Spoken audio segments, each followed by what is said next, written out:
Je vais parler du thème en attendant que les personnes arrivent. Donc tout d'abord, bonjour et bienvenue. Donc aujourd'hui, je vais m'adresser aux femmes célibataires et aux femmes qui sont peut-être seules en ce moment, seules confinées chez elles. Et donc je vais vous poser ou répondre à cette question plutôt, qu'est-ce qui vous empêche d'ouvrir votre cœur à une nouvelle rencontre? Alors en ce moment, c'est un petit peu compliqué, quoique c'est encore possible par les réseaux sociaux.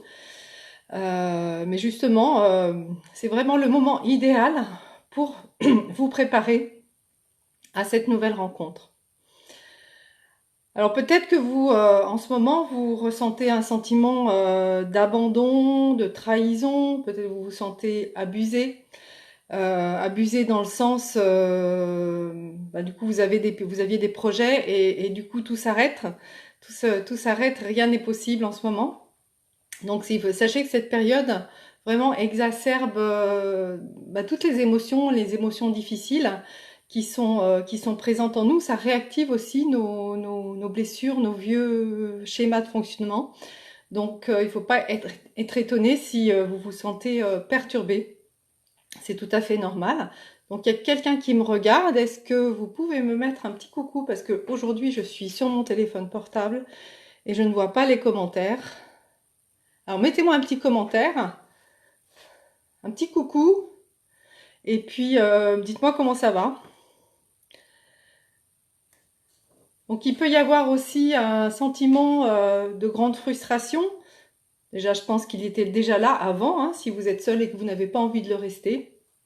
Il y a la frustration de la solitude, avoir envie finalement de pouvoir partager ce qui fait votre vie avec quelqu'un, partager le quotidien, partager vos idéaux, partager des loisirs, partager des projets.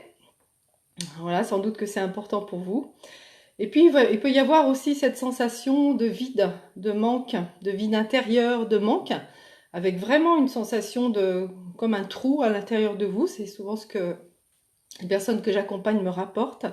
Et puis bien sûr de la tristesse, voire du chagrin, et de la colère. Bien sûr, de la colère également. Alors,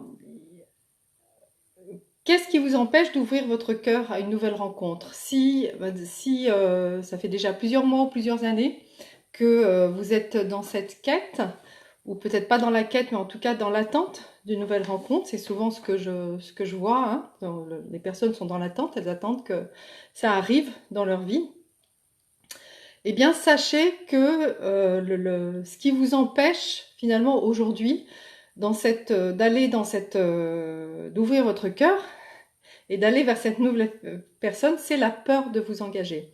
Alors quand je dis ça, il y a beaucoup de personnes qui me répondent, beaucoup de femmes qui me répondent, mais non, j'ai pas peur de m'engager.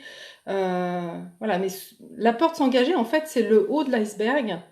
C'est la peur qui est tout à fait en haut et en dessous.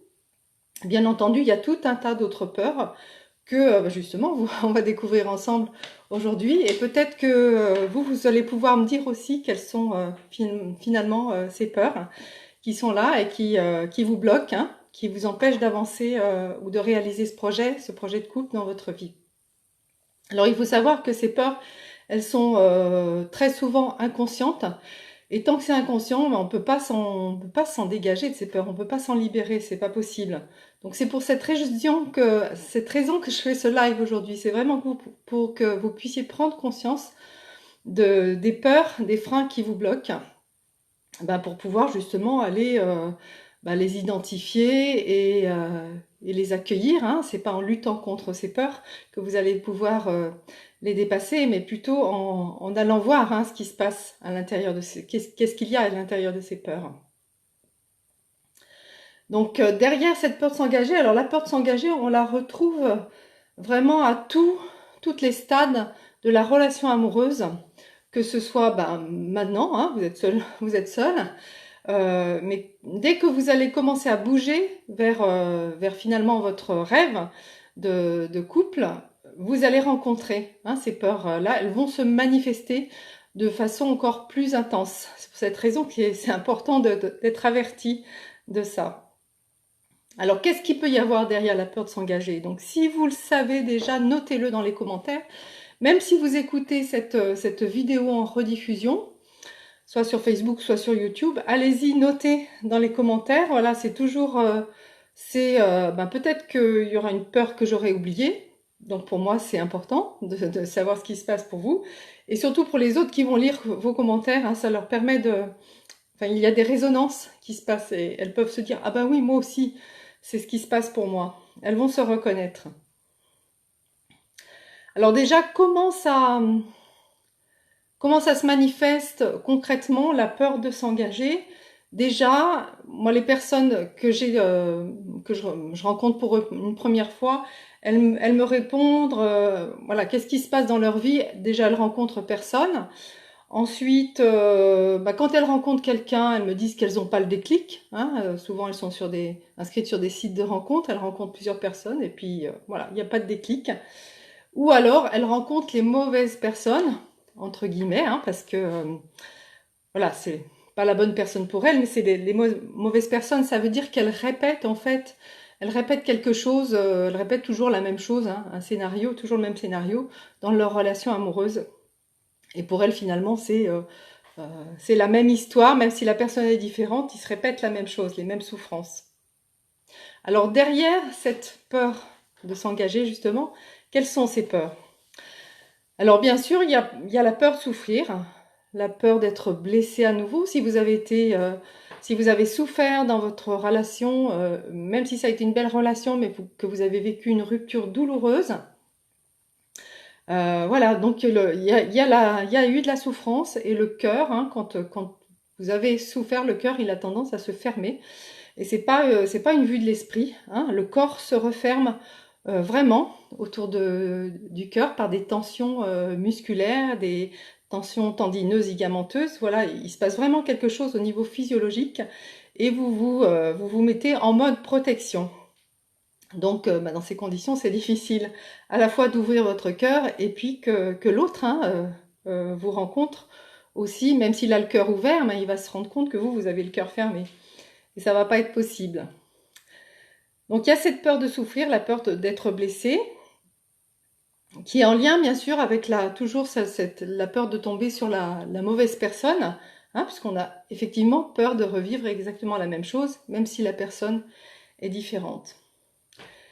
Alors une seconde peur, c'est la peur de s'oublier. Alors ça, c'est une peur que je rencontre dans toutes les problématiques de couple, pratiquement, il y a cette peur-là. À la fois chez les femmes, mais aussi chez les hommes. C'est la peur de ne pas pouvoir être soi-même, la peur de se perdre dans la relation de couple, c'est-à-dire que dans cette fusion à deux, à un moment donné, on ne sait plus qui on est, on n'arrive plus à être soi, à être libre d'être soi et puis d'agir, de faire des choix en fonction de qui on est. Et ça donne le sentiment de ne pas exister, hein, de ne pas exister pour soi en tout cas. Et ça, c'est une grande souffrance dans le couple et qui est une cause, hein, très importante de rupture, de séparation. Alors, il y a une peur qui ressemble aussi, que je vais exprimer d'une manière différente, c'est la peur de ne pas être aimé tel que vous êtes. La peur que l'autre ne vous accepte pas finalement, tel que vous êtes, vraiment, et qu'il essaye de vous changer. Soit il va essayer de vous changer, en vous dire, bah non, mais pas cette robe, mais plutôt celle-là, ou mets un pantalon, ou je ne sais quoi. Ou ne dis pas ça, ou arrête de rire, tu peux pas penser ça. Enfin, ça peut se traduire sous différentes formes.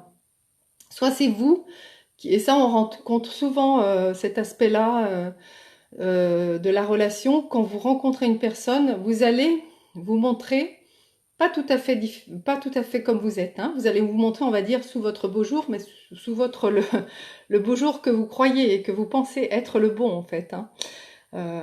C'est-à-dire que vous allez penser que si vous êtes d'une certaine manière, l'autre va vous aimer un peu plus, et du coup, vous n'êtes pas authentique. Donc ça, c'est aussi quelque chose que je rencontre très très souvent. Et finalement, quand la relation va plus loin, qu'est-ce que ça donne? Ça donne que vous n'arrivez pas à être vous-même. Mais à un moment donné, voilà, ça crée, même s'il y a de l'amour dans la relation, ça peut créer une grande souffrance et aller jusqu'à la séparation. Alors dites-moi, hein, si vous avez, dites-moi au fur et à mesure si vous avez déjà vécu ces peurs, ou si vous sentez hein, que ça résonne quand je dis quelque chose à l'intérieur de vous. Peut-être que vous n'avez pas toutes ces peurs, hein, j'espère pour vous que vous ne les avez pas toutes. Mais en tout cas, moi je vous nomme celles que je rencontre le plus souvent. Alors il y a aussi la peur de perdre sa liberté, la peur d'être limité. Alors c'est ce qui se passe en ce moment hein, par le confinement. Et finalement, quand on vit en couple, quand on est en couple, après qu'on vit en couple, on a l'impression qu'on ne peut plus faire ce qu'on pouvait faire avant, hein, avant lorsqu'on était seul. Et souvent, d'ailleurs, je rencontre beaucoup de célibataires qui sont heureuses d'être célibataires parce que justement, lorsqu'elles sont seules, elles se sentent libres, alors que quand elles sont en couple, elles se sentent prisonnières, hein, parce qu'elles n'arrivent pas finalement à faire, à rester, hein, à faire les choses qu'elles font lorsqu'elles sont seules. Alors c'est vrai que le couple demande forcément, surtout quand on vit ensemble, des aménagements, mais c'est pas une raison hein, pour se priver de ce dont on a envie de faire. Alors ça c'est vraiment quelque chose dont on est responsable. Hein, c'est pas l'autre qui est responsable. Et si l'autre ne vous accepte pas avec vos choix, bah, c'est qu'il n'est pas fait pour vous, tout simplement. Alors une autre peur, c'est la peur, c'est une peur aussi que je rencontre très très souvent, surtout chez des femmes qui n'ont pas eu de relation depuis plusieurs années. Ça peut être 3, 4, 5 ans, ou qui ont déjà eu une relation et ça s'est pas très très bien passé, où elles ont pu se sentir dévalorisées, maltraitées, voilà, jugées, critiquées en permanence, humiliées, abandonnées ou rejetées, trahies parfois, hein, des femmes qui ont eu des partenaires infidèles. Ces femmes-là, elles ont eu une, on va dire une accentuation parce qu'il y avait déjà un terrain propice qui était là, hein, une perte d'estime d'elles-mêmes, d'amour d'elles-mêmes. Et du coup, elles ne se sentent, lorsqu'elles pensent à rencontrer une nouvelle personne, elles ont peur de ne pas être à la hauteur, de ne pas être assez bien pour lui. Peut-être de se sentir nulle, de se sentir moche, de se sentir inintéressante ou même transparente, hein. J'ai des personnes qui m'ont rapporté ça, qu'elles se sentaient transparentes en face d'un homme. Et du coup, bah, quelle est la conséquence? C'est qu'il y a vraiment un grand manque de confiance en soi et qui est lié à un manque d'estime de soi, hein. Et elles ne se sentent pas dignes d'être aimées, ces personnes, hein. Et du coup, ben oui, ça va créer un gros frein à la rencontre, hein. Imaginez, voilà, ne me sens pas à la hauteur, donc je n'y vais pas. Ou alors j'y vais sur la pointe des pieds.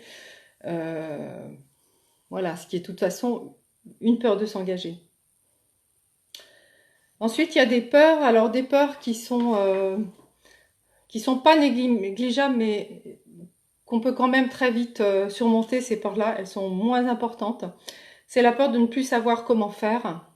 Si vous avez eu Si vous n'avez pas eu de relation depuis, de nouvelles relations, parfois depuis 20 ans, certaines femmes, hein, elles ont vécu 30 ans en couple, elles ont eu une famille, elles divorcent ou elles se séparent ou elles sont veuves, et quelques années après, elles souhaitent rencontrer une nouvelle personne, mais voilà, elles sont vraiment avec ce manque de confiance en elles, et ben oui, oui, moi je savais comment faire et encore, je savais comment faire quand j'étais jeune, quand j'étais une jeune fille, hein, mais maintenant je ne sais plus faire, hein. Je suis plus capable d'aller vers des hommes, d'aller séduire un homme. Donc c'est ce qu'elle me rapporte assez souvent, cette peur justement de pas savoir comment faire, à la fois dans cette phase de séduction, mais aussi après dans la gestion de la relation. Et moi, c'est vraiment cette peur qui a été la plus importante, c'est comment je vais gérer la relation, comment ça va se passer. Et puis aussi une autre peur qu'elle rencontre souvent, c'est la peur du rapport sexuel, hein. Il y a aussi la peur de ne plus savoir faire quand ça fait plusieurs années qu'elles sont seules, qu'elles n'ont pas eu de rapport. Et puis il y a les peurs aussi, toutes les peurs qui sont liées, tous les complexes qui sont liés au physique. Mais souvent, ce que je retrouve, c'est la peur d'être trop vieille. Je suis trop âgée finalement. Est-ce que c'est pas trop tard? Voilà. Alors dites-moi maintenant, vous, Hein, quelle est votre peur? Ou quelles sont vos peurs? Dites-moi dans dans les commentaires, même si vous réécoutez le, le, le live si vous écoutez l'enregistrement, hein, si ce n'est pas en direct. Alors, quelle est la cause finalement de toutes ces peurs? Quelle est la provenance de toutes ces peurs? Pour celles qui ont l'habitude de m'écouter, je pense que vous commencez à connaître la réponse. Bien sûr que tout prend naissance dans l'enfance, hein, dans l'enfance et dans la période de construction de l'enfant. Et puis dans la relation aux parents, enfin dans la relation à tout son environnement, il n'y a pas que les parents, hein. Les parents ont un rôle très très important. Ça peut être des substituts parentaux s'il n'y a pas eu, si les parents n'étaient pas là, s'ils étaient absents. En tout cas, voilà, ce sont les personnes qui ont été chargées de votre éducation. Et tout le monde, alors sans exception, pas avec la même intensité, tout le monde a des blessures, avec des blessures qui remontent à l'enfance. Tout le monde s'est forgé des croyances sur la vie, sur l'amour, sur le travail. Voilà, et ce sont ces croyances, hein, ces pensées qui sont transmises justement par le modèle parental, toutes ces influences de votre éducation, hein, qui vont colorer finalement la façon, votre vision de la relation de couple. C'est à la fois vous allez répéter de façon automatique ce que vous avez vécu, et vous pouvez, et si c'est conscient et c'est ce que vous ne voulez pas revivre, le risque aussi c'est de le rejeter. Mais il faut savoir que lorsque vous rejetez, que vous répétiez ou que vous rejetez, en fait c'est le même processus qui est à l'opposé. Et dans les deux cas, vous n'êtes pas vous-même. Hein, vous êtes dans le deuxième cas, si vous rejetez le modèle que vous avez eu, là vous êtes dans une réaction en fait, hein, à ce que vous avez vécu, et du coup vous agissez à partir, hein, de quelque chose au lieu d'agir à partir de vous-même. Vous agissez à partir de quelque chose qui est à l'extérieur. Voilà, donc bien sûr, toutes ces peurs, elles viennent de là. Elles peuvent venir aussi d'histoires difficiles que vous avez vécues avant, de ruptures douloureuses. Hein, bien sûr, tout ça aussi vient, c'est un petit peu comme des couches, comme un artichaut ou un oignon, hein, des plures d'oignon. En fait, ça vient se rajouter, en rajouter une couche, hein, à ce que vous avez vécu dans votre enfance. Voilà, et puis il y a aussi les deuils non faits, c'est quelque chose que je rencontre souvent. Alors c'est pas forcément un compagnon, le deuil d'un compagnon, ça peut être aussi un parent, le père, la mère, un grand-père, enfin une personne qui a été très très proche de vous et qui a compté pour vous. Et ça peut être plusieurs deuils d'ailleurs, hein, je l'ai rencontré ça aussi. Et du coup, il faut savoir qu'à chaque deuil, une des réactions possibles, c'est de refermer son corps, parce que c'est douloureux. Hein, ça fait souffrir de perdre quelqu'un qu'on aime, quelqu'un de cher. Et du coup, une réaction tout à fait humaine, tout le monde ne réagit pas comme ça, en tout cas, c'est une des réactions, c'est de se refermer. Voilà. Alors quand on se referme, bien sûr, il n'y a plus personne qui peut rentrer, qui peut vous atteindre. Mais du coup, vous restez aussi avec votre douleur, avec votre souffrance. Et surtout, vous ne pouvez pas vous ouvrir à une nouvelle rencontre. Ou alors, ça va être dans la protection. Hein, et ça ne sera pas vous ne serez pas dans une relation authentique. Alors, on a vu maintenant que toutes les causes de ces peurs, de ces blocages étaient liés à l'enfance et tout votre vécu, hein, qui a précédé toute votre histoire finalement, tout votre passé. Et comment s'en libérer? Donc ça c'est la quatrième étape que je vous propose. Alors je vais vous donner des pistes, hein. Aujourd'hui je peux pas... il y a des personnes, hein, qui font des années de thérapie justement pour pouvoir rouvrir leur cœur et guérir, hein, aller guérir leurs blessures. Donc vous pensez bien que ça va être en une seule vidéo, mais voilà, même une vidéo ça peut il peut y avoir une prise de conscience à l'intérieur de vous, et ça peut commencer, en tout cas ça peut être le début du chemin vers l'ouverture de votre cœur. Alors déjà, je vais vous inviter, comme je le fais d'habitude, à observer ce qui se passe à l'intérieur de vous.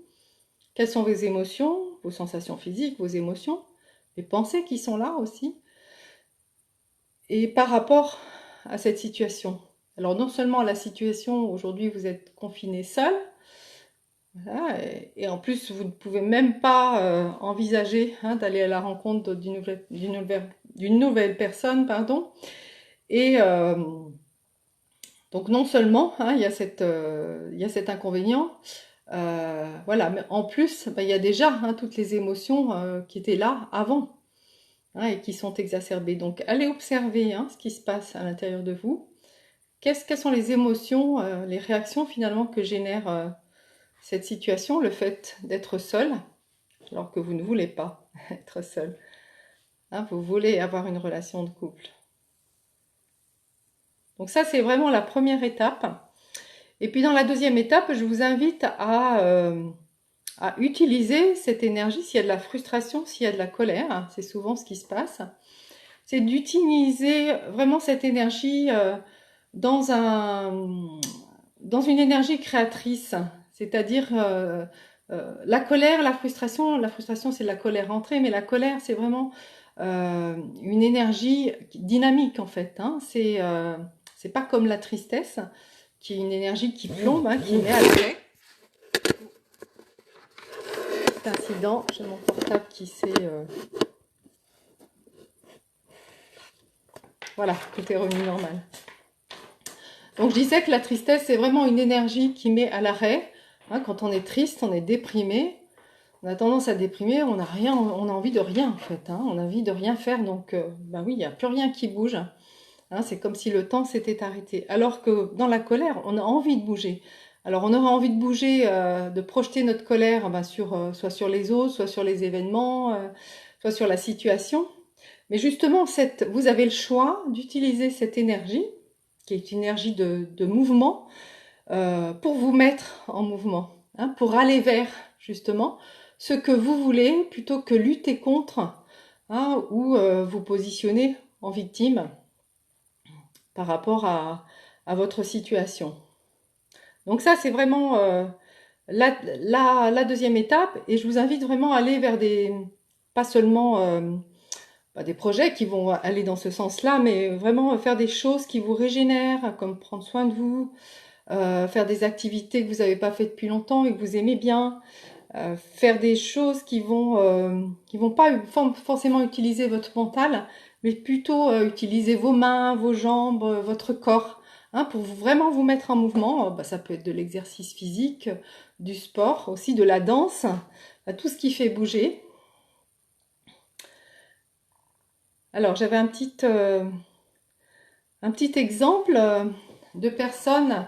Alors moi en ce moment j'accompagne, comme je travaille en ligne, donc du coup j'ai pas arrêté d'accompagner des personnes, j'ai des accompagnements individuels, donc j'ai pas mal de personnes qui me rapportent que finalement le fait d'être confinées chez elles, même si elles travaillent chez elles, elles se rendent compte que finalement leur lieu de vie ne leur convient pas tout à fait, qu'il leur convenait quand elles passaient beaucoup de temps à l'extérieur pour leur travail et pour leurs activités, mais du fait que maintenant elles sont obligées de rester en permanence chez elles, elles se rendent compte que leur lieu de vie ne leur convient pas, et elles sont en train finalement de réfléchir, et je les invite vraiment justement à ça, de réfléchir qu'est-ce qu'elles aimeraient finalement, dans quel endroit, ce serait quoi le lieu idéal, la maison idéale ou l'appartement idéal, le logement idéal dans lequel elles aimeraient vivre, et quels seraient les critères. Donc voyez, voilà, ça peut être ça, utiliser son énergie vraiment pour aller créer de nouveaux projets, même si vous pouvez rien mettre en place en ce moment, vous pouvez quand même y réfléchir, écrire votre projet, le dessiner, vraiment le rendre beaucoup plus concret, le rendre plus tangible pour vous. Alors la façon dont on peut se libérer aussi de toutes ces peurs, c'est vraiment en vous préparant. euh, mais là, ça va vous demander de vous faire accompagner. C'est-à-dire que vous n'allez pas pouvoir changer de situation toute seule, puisque vous allez, tant que vous continuez à fonctionner de la même manière, il va forcément y avoir besoin de changer des choses dans votre vie pour que votre vie change. C'est quelque chose que je répète souvent. Cette phrase, elle n'est pas de moi, je me souviens plus l'auteur de cette phrase. Mais en tout cas, elle est parfaitement vraie. C'est-à-dire que si vous continuez à agir toujours de la même façon, à avoir tout le temps les mêmes habitudes, eh ben, vous allez avoir toujours le même résultat que ce que vous avez déjà eu avec ce que vous avez déjà fait. Donc, ça va vous amener à changer. D'abord, à changer votre vision des choses, à changer votre regard. Pardon. Et pour ça, c'est important qu'une personne extérieure puisse vous faire ce retour. Et une personne compétente aussi, qui puisse vous amener justement à vous libérer de votre passé et pouvoir ouvrir votre cœur. Donc il y a vraiment tout ce travail à faire, que je vous invite à faire avec un thérapeute, en tout cas quelqu'un qui est spécialisé dans ce domaine, de découvrir moi ce que j'appelle votre profil amoureux. Alors le profil amoureux, c'est vraiment la façon dont vous fonctionnez quand vous êtes en relation, quand vous êtes en couple, quand vous êtes amoureuse, que vous êtes en relation avec quelqu'un. Voilà, vous avez un mode de fonctionnement qui se met en route, on va dire de façon inconsciente et de façon aussi automatique, et qui va parfaitement s'imbriquer, fonctionner avec le fonctionnement, le profil amoureux de votre partenaire. En fait, ces deux profils s'auto-alimentent, sachant que voilà, vous ne rencontrez pas une personne par hasard. Vous allez justement rencontrer les personnes qui vont venir pointer là où ça fait mal, réactiver vos blessures. Donc ça, c'est important de le connaître. Observez aussi qu'est-ce qui est le plus difficile pour vous dans la relation, pour vraiment conscientiser. Ce que vous avez répété aussi, si vous avez eu plusieurs relations, ce que vous avez répété dans chacune de vos relations. C'est comme ça que vous allez découvrir votre profil amoureux. Faire aussi, faire les deuils que vous avez à faire, que ce soit d'un ex ou d'une personne disparue, une personne chère qui est disparue.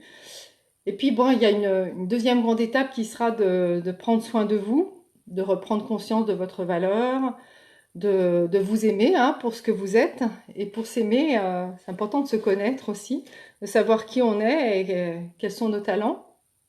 Ça, vous pouvez le faire dès maintenant. Vous pouvez aussi prendre soin de vous physiquement, vraiment déjà de votre apparence, mais pas seulement, de votre santé aussi, pour avoir plus d'énergie, pour aller à la rencontre de quelqu'un et sachant que ça va impliquer un bouleversement dans votre vie, un changement important dans votre vie. C'est important de vous mettre en mouvement déjà.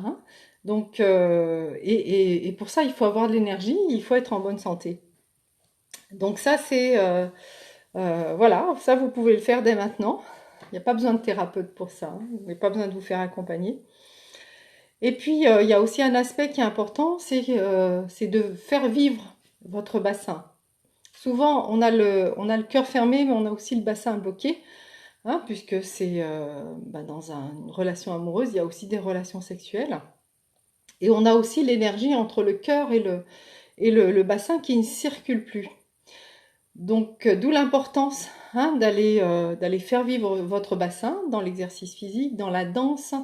Ça peut être des tout petits mouvements, mais ça peut être en bougeant pour aller stimuler votre libido et retrouver l'envie aussi, l'envie d'aller vers, l'envie de faire des nouvelles choses. Et puis vous pouvez, alors en ce moment c'est vraiment le moment idéal, si vous avez arrêté votre travail, si vous n'êtes pas en télétravail, vous pouvez lire des livres, écouter des conférences. Alors sur Internet, sur Facebook, sur Internet, vous avez plein de choses, puisque toutes les personnes qui ont pu basculer leur travail en ligne, l'ont fait. Donc vous pouvez suivre des formations, qu'elles soient gratuites ou payante et vraiment vous faire accompagner. Voilà, sur ce thème-là. Alors moi, je vais proposer justement très très prochainement un accompagnement dans une nouvelle session hein, qui va être entièrement délivrée en ligne. Je l'avais déjà délivré en 2017, donc ça fait 3 ans, mais voilà, j'ai eu envie de le reproposer. Donc je vous en dis pas plus pour l'instant. Si voilà, c'est toujours la même proposition. Si vous avez envie de savoir, par exemple, quel est votre profil amoureux, de parler de vos difficultés, hein, que je puisse faire un bilan avec vous, et puis vous proposer des pistes. Prenez rendez-vous. Vous avez juste au-dessus de la vidéo, vous avez le lien pour prendre rendez-vous avec moi.